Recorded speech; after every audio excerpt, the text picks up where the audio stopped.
Opet to žensko nikad nema mira, samo peri, peglaj, čisti. Uho, bilo mene brat, koliko zvoni.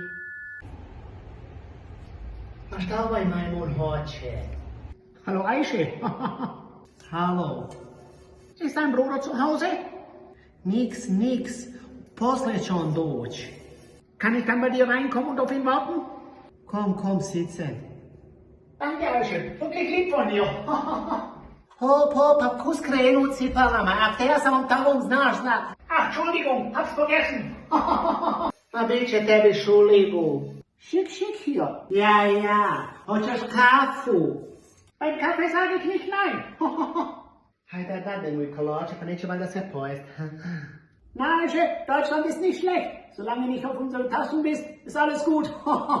Drž da Bog da ne ostalo u tebi. Affenkuchen gibt's auch noch. Lecker. Pa de polako diši, gluho bilo, pa neće niko otet. Der ist wirklich lecker. Weißt du, Ajše, eine Hilde und ich haben nichts gegen dich. Solange du nicht die arbeitslos meldest, ist alles gut.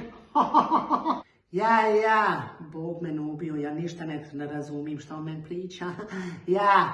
Also, Ajše, ich gehe da mal, der Kuchen war wirklich lecker. A vi ti njega naprdio se i hoće da ide. Du kannst dein Bruder sein, er kann zu mir kommen, ich warte auf ihn. Tschüss. Ludog čovjeka, kao da je ga osa ujela, pa čeka da te ispratim. Danke noch mal, Ajše. Hajde, da Bog da ne došao meni više nikada. Za ovo će mi brat zapamtit što je rekao gdje živim.